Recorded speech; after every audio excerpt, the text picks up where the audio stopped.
My friends, if I could have your attention for a moment. There's something pressing on my heart tonight, something I feel compelled to share with every woman in this room, every daughter of the King, listening to the faintest whisper of the Spirit. You know, so often when we hear a phrase like God's strongest daughters, we get a picture in our minds. We see someone unshakable, a woman with a spine of steel, a gaze that never wavers, a heart that never flutters with fear. She's a statue of perfection, never a hair out of place, never a tear on her cheek. She prays for an hour before her feet even hit the floor in the morning. And if that is the picture we hold up, then most of us, if we're truly honest, look at our own lives and think, that cannot be me. I am not strong. I feel the tremors. I know the fear. I have wept until there were no tears left. I am broken. And so we dismiss the very promise of God for our lives. We think this word is for someone else, for that woman over there who seems to have it all together. But, oh my dear friend, you have misunderstood. You have misunderstood the calling of God. You have misunderstood the nature of His strength. Let me tell you something. The strength God sees is not the strength the world sees. The world's strength is about never falling. God's strength is about the reach of your hand in the midst of the fall. It is about who you are reaching for. The world's strength is about an outer shell, an impenetrable fortress around the heart. But God's strength is often found in the heart that has been shattered, because a shattered heart has more openings for His light to shine through. Do you understand what I'm saying? You feel weak because you cried yourself to sleep last night.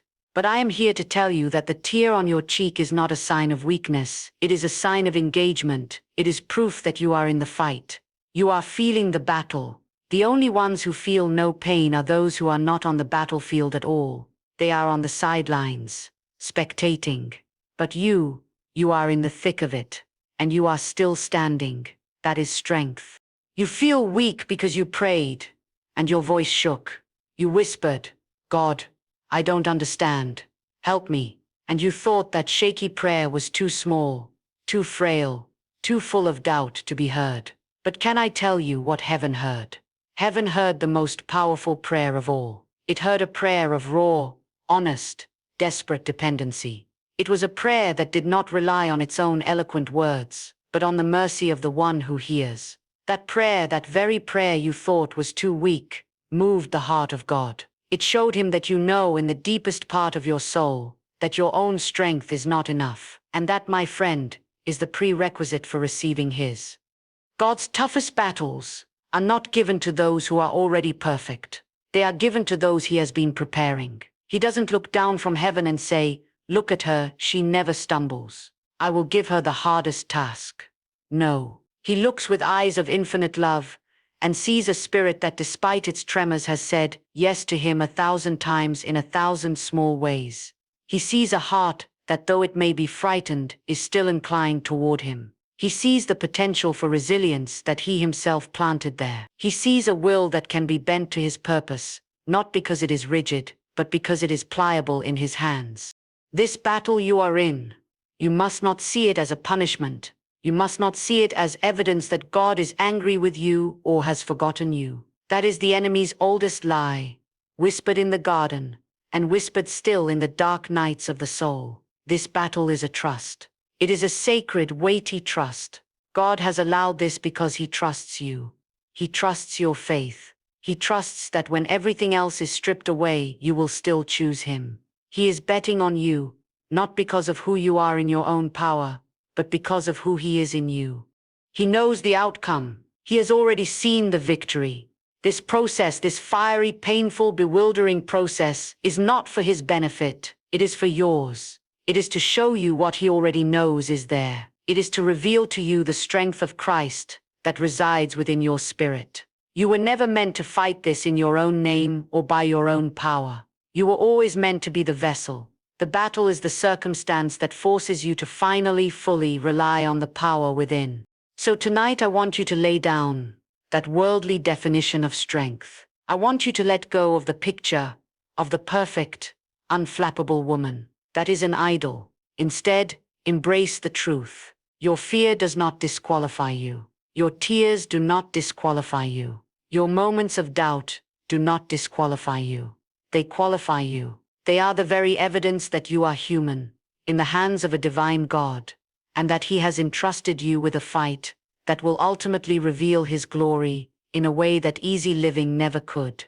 You are not weak. You are being trusted with a sacred assignment. Now rise up and walk in that truth. There is a mystery here, a divine mystery that the human heart, in its limited understanding, so often struggles to grasp. We look at the battle before us, the diagnosis, the heartbreak, the financial ruin, the loneliness that echoes in the quiet rooms of our lives, and we ask that most ancient, most aching question: why? Why this? Why me? Surely, God, there has been some mistake. This burden seems too heavy, this path too dark, this assignment too great for my fragile heart to bear. But what if I told you that your question, while honest and real, is looking at the situation from the wrong side? You are looking at the rough, tangled back of the tapestry, seeing only the knotted threads and the chaotic colors that make no sense, that seem ugly and purposeless. You are crying over the knots, convinced they are a flaw in the design. But the master weaver is looking down from the other side. He sees the pattern. He knows the purpose of every single thread, especially the dark ones, the knotted ones, the ones that were pulled so painfully tight. He knows that without that specific thread, placed in that specific difficult place, the glorious image on the front, an image that tells his story, would be incomplete. This battle you are in the midst of, it is not random. It is not a cosmic error. It is a divine assignment, meticulously and intentionally paired with a divine deposit within you. Do you hear me? Your greatest struggle has been handpicked for your greatest gift. Think of it. Would God call a woman who has never known a moment's anxiety to minister His deep supernatural peace to a world gripped by fear? Could she truly understand the terror that paralyzes a soul at 2 a.m.? She could speak words, yes, but she could not impart a testimony. She could not take another's hand and say, I have been in that dark valley, and I know the way out because He was my light. Her words would be theory, but yours would be evidence. That is what God is building in you. Evidence. He placed within you a seed of compassion, and so He allows a circumstance that requires you to receive compassion. So that seed is watered. It roots down deep into the soil of experience, and it grows into a mighty tree that can offer shade to others under its branches. He placed within you a song of joy, and so He allows a season of sorrow, because a joy that has never been tested is a shallow joy, a joy that can sing through the sorrow, that is a joy that shakes the very gates of hell. He placed within you a gift of faith, and so He allows a storm that threatens to swallow your boat whole. Because faith that has never been stretched is just a word. Faith that commands the waves to be still from the middle of the hurricane. That is a faith that moves mountains.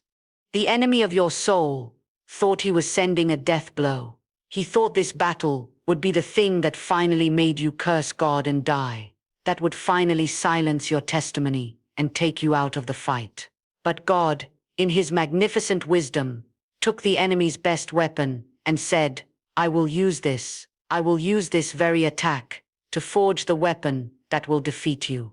The very thing meant to destroy your faith is being used to refine it. The very thing meant to make you bitter is being used to make you better. The very thing meant to isolate you is being used to connect you to the heart of the Father and to the hearts of those you are called to serve. Your weakness, that thing you are so ashamed of, that you try to hide, that is the very platform upon which God intends to display His strength. His power is not made perfect in your ability. It is made perfect in your inability. When you come to the end of yourself, you finally find the beginning of Him. This battle is bringing you to that end. It is emptying you of the pride of I can handle this, so you can be filled with the humble power of Christ in me, my hope of glory.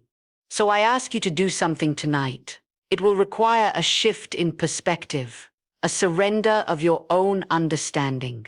I ask you to look at your battle not as a curse but as a curriculum. God is teaching you something in this fire that you could learn nowhere else. He is equipping you for a purpose you cannot yet fully see. that person you will be able to comfort, that testimony you will be able to share, that mountain you will be able to speak to and command to move. It all depends on you passing this test. He is not causing the pain, but he is sovereignly using it, weaving it into the grand narrative of your life and his glory. The gift is in you, the battle is around you, and God, in his infinite wisdom, has ordained that the one will be proven and perfected through the other. Do not despise the struggle, for within its fierce and painful embrace, your purpose is being born. Now, believe that the one who began this good work in you will be faithful to complete it. There is a process, a holy and often painful process, that many of God's chosen ones must walk through. We speak of victory, and oh, we shall have it. But we must not be so naive as to think that victory is born in comfort. It is not. Victory is forged in the fire. It is birthed in the pressure. It is refined in the heat of the battle that seems to threaten our very existence. We look at the goldsmith, do we not? He takes the raw, impure ore, and he places it into the crucible. Then he turns up the heat. The fire begins to lick at the edges, and then it consumes it. And that ore, in the midst of that terrifying heat, begins to change. It begins to liquefy. The impurities, the dross, the things that weaken it and make it common, they begin to rise to the surface. The goldsmith, with a skilled and careful hand, skims them off. He does this not to destroy the gold, but to purify it. He keeps it in the fire until he can look into that molten metal and see his own face reflected back at him. Can you not see it? Can you not see the parallel for your own life? The battle you are enduring, this searing heat, this is your crucible, this is the fire, and it feels like it is destroying you. It feels like you cannot possibly survive this level of heat. Your finances, your health, your family, your heart. It all feels like it is in the fire, melting, changing, becoming something you no longer recognize. You cry out, God, take it away. Put out the fire, make it stop, and yet the heat remains. Why? Because the divine goldsmith is not yet finished. He is looking for his reflection. He is skimming off the dross. What is the dross? It is our self-reliance, that stubborn belief that we can handle things on our own, that we are the captains of our own souls. The fire burns it away. It is our fear of man, our desperate need for the approval of others, which so often silences our testimony and compromises our walk. The fire burns it away. It is our superficial faith, a faith that trusts God for the good things but rebels when the path gets difficult. A faith that is based on feeling rather than fact. The fire burns it all away. What is left? What remains in that crucible when everything else has been skimmed off and consumed? What remains is pure, unadulterated faith. A faith that is not based on circumstances. A faith that does not require God to explain himself. A faith that says, though he slay me, yet will I trust him. A faith that can say to the mountain, move, and believe it will move, not because of the strength of your voice, but because of the unwavering character of the God you are standing on. This fire is not your enemy. It is the tool of your purification. The woman who walked into this battle is not the woman who will emerge from it. The one who walked in may have been fearful, easily shaken, dependent on the comforts of this world, her faith a pleasant addition to a comfortable life. But the one who emerges, the one who emerges from the fire, she is different. She has been refined. She has been purified. She has a depth in her eyes that was not there before. She has a steadiness in her spirit that cannot be easily rattled. She has a faith that has been tested in the most real of laboratories, the laboratory of suffering, and it has been proven genuine. She no longer loves God just for what he can give her. She loves him for who he is. Her praise is no longer conditional on her circumstances. She can praise him in the hallway, not yet seeing the door open because her eyes are fixed on the door holder. Her peace is no longer the absence of trouble. It is the manifest presence of God in the very midst of the trouble. The battle is doing a work in you that 1,000 sermons in a comfortable pew could never do. It is making you. It is shaping you. It is preparing you, not just for a victory party, but for a greater level of service, for a deeper dimension of His glory, for a calling that requires a spirit that has been tried by fire and found to be authentic. So, when you feel the heat, do not beg for it to stop. Instead, ask the refiner what dross he is skimming away. Ask him to show you the impurity that he is targeting. Cooperate with the process. Surrender to the fire. Trust the hands that hold the crucible, for he has promised that you will not be consumed. You will be refined. Let the fire do its work, for on the other side awaits a faith more precious than gold.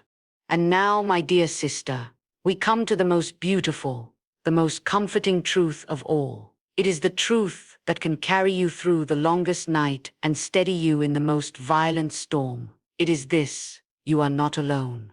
I know. I know what that loneliness feels like. It feels like a physical weight in your chest. It's the feeling that no one, not a single soul on this earth, understands the depth of your pain, the specifics of your struggle. You put on a brave face for the world. You go through the motions, but inside you are screaming. You feel abandoned, isolated, as if you are fighting this battle in a soundproof room where no one can hear your cries. And the enemy, the accuser, he whispers that lie so convincingly, doesn't he? He hisses, "Where is your God now? If he loved you, would he have left you here like this? You are all alone." I am here tonight to silence that lie with the thunder of heaven's truth. You are not alone. You have never been alone. God did not give you this assignment and then retreat to a distant heaven to observe how you would manage. That is not the heart of a father. That is not the character of our God. He has not left you to fight with your own strength. Oh no, he has suited you up in his. The Bible tells us to put on the whole armor of God. Did you hear that? It is God's armor. It is his righteousness that covers your shame. His salvation that protects your mind. His faithfulness that shields you from the accusations and the lies. You are not fumbling for your own rusty, ill-fitting resources. You are being clothed in the very strength of the Almighty. You are stepping onto that battlefield not in your name, but in His, and you are wearing everything He has provided for your victory. But it is more than equipment. It is His presence. He has promised, "I will never leave you nor forsake you." That is not a sentimental Hallmark card verse.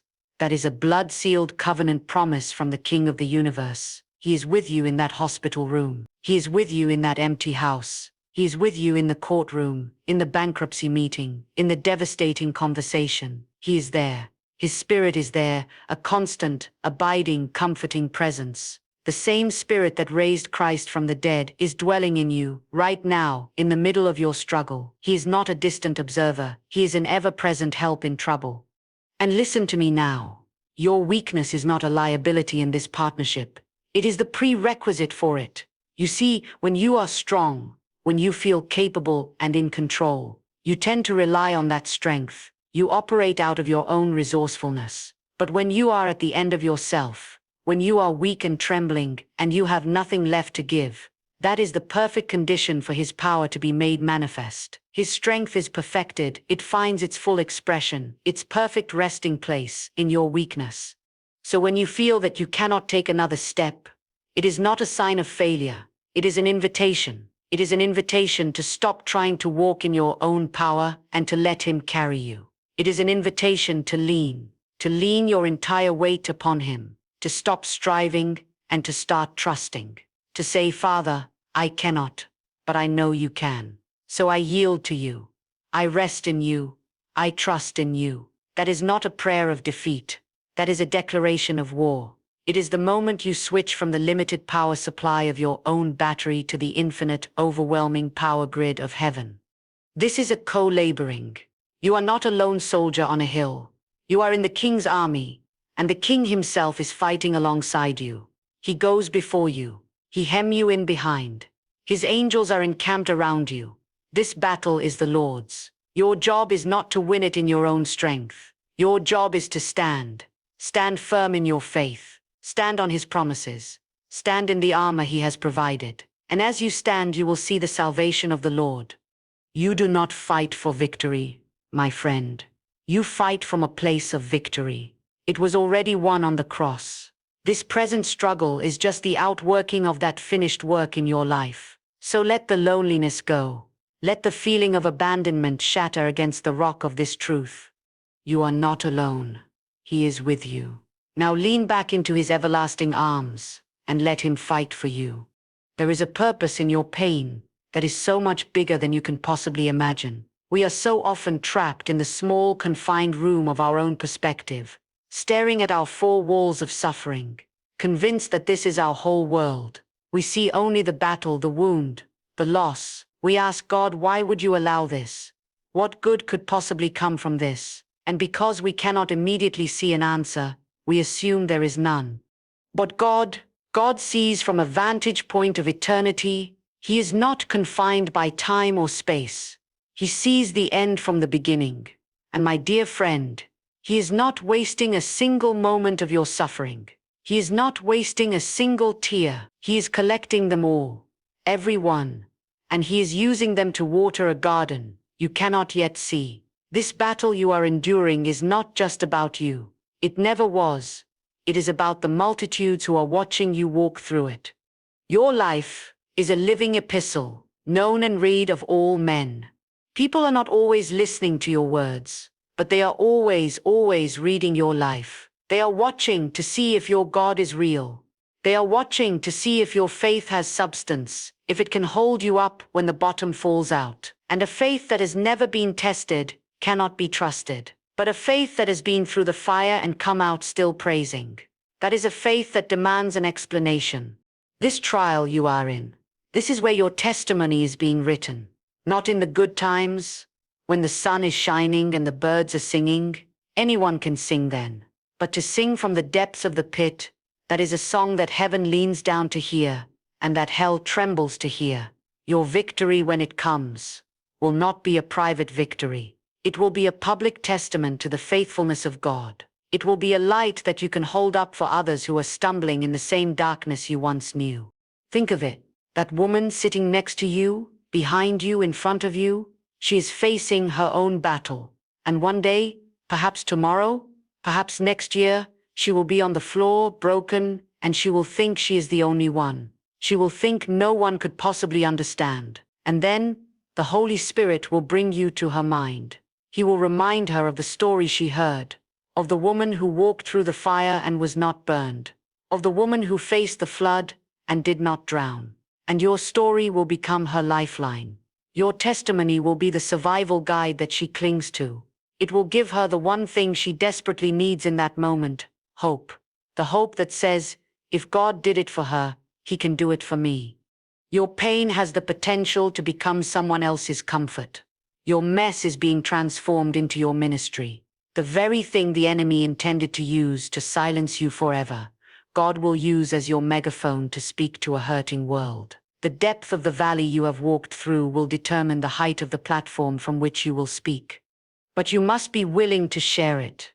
You must be willing to take off the mask of having it all together and be real about your struggles and about God's faithfulness in the midst of them. Your testimony is not, I never had a problem. Your testimony is, I had a giant of a problem, but I served a giant slaying God, and he brought me through. There is power in that story.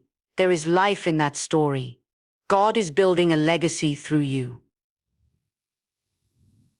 A legacy of overcoming. A legacy of grace. He is weaving your thread, the dark thread, the painful thread, into a magnificent tapestry that tells the story of his redemption. Your story is a crucial part of that picture. Without it, the picture is incomplete. So when the battle is fierce, remember that you are fighting for more than your own peace. You are fighting for the future person who needs to hear your story. You are fighting for the glory that will be revealed not just to you, but through you. Your perseverance is writing a chapter in someone else's survival manual. Your faith is building a bridge for someone else to cross over. Do not despise this season. Do not waste this pain. Offer it up to him. Let him use it. Let him take your brokenness and make it a beacon of hope for a world that is shattered and lost. Your story is not over. It is being prepared to become someone else's beginning. Now go forth and testify. And so we come to it, the final truth, the culmination of all that has been spoken. It is not enough to simply understand these things. to nod our heads in agreement and tuck these truths away like precious heirlooms on a shelf, to be admired but never used. No, that is not why we are here. That is not why the fire has burned. That is not why the refiner has skimmed away the dross. It has all been for this moment of decision, this moment where you must choose who you will believe. The accuser who calls you a victim, or the father who calls you his strongest daughter, his victorious warrior. The battle has been assigned. The strength has been provided. The purpose has been revealed. The companionship has been promised. The testimony is being written. Now what will you do? Will you continue to see yourself through the eyes of your fear, through the lens of your pain? Or will you rise up, right here, right now, in this very place, and embrace the identity that God has been forging in the hidden places, in the secret places, in the painful places? It is time. It is time to take your place. Not as a beggar, cowering at the gates of the kingdom, hoping for a few scraps of mercy, but as a daughter, a chosen daughter, a strong daughter, an heir to the promises of God. It is time to put on the full armor that has been laid out for you. Do you feel the weight of his righteousness settling over your heart? A breastplate that deflects every arrow of condemnation. Can you feel the shoes of the gospel of peace on your feet, grounding you, steadying you, giving you a firm foundation so you will not be shaken? Take up the shield of faith, that faith that has been tested and tried in the fire. Lift it high. It will quench every fiery dart the enemy can possibly launch at you. This is not a suggestion. This is a command born of love, a command empowered by grace. Stand firm. Stand. Do not retreat. Do not cower. Do not give another inch of ground to the enemy of your soul. You stand, not in your own name, not in your own strength, but in the mighty, powerful, victorious name of Jesus Christ. That name, the name that causes demons to tremble and mountains to move, is your authority. It is your banner. It is your battle cry. The victory is not a future event you are hoping for. It is a present reality you must step into. It was secured over 2,000 years ago on a hill called Calvary, when the Son of God cried out, "It is finished." The work is done. The price is paid. The enemy is defeated. Your current battle is simply the territory where that finished victory is being manifested. You are not fighting for victory. You are fighting from the place of victory. You are enforcing the triumph of the cross over every area of your life that the enemy has tried to claim. So I call you to arms tonight, not with a spirit of fear, but with a spirit of power and of love and of a sound mind. I call you to shift your perspective from victimhood to victory, from questioning to proclaiming, from weeping to warring. You are not a helpless bystander in this spiritual conflict. You are a vital soldier in the army of the living God. Your prayers are not weak whispers. They are powerful declarations that shift the atmosphere of heaven and earth. Your worship is not a passive song. It is a weapon that shatters chains and pulls down strongholds. Walk into the battle, not with a cower, but with a confidence. A holy confidence that comes from knowing, beyond a shadow of a doubt, whose you are and who goes before you. He has entrusted you with this fight.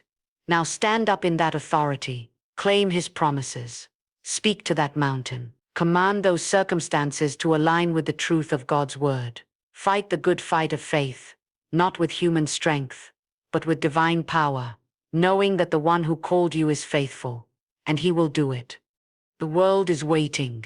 It is waiting to see a woman who knows her God, who knows her identity, and who is not afraid to walk in it. It is waiting to see his strength made perfect in your weakness. It is waiting for your testimony. You are God's strongest daughter. Now rise up and live like it.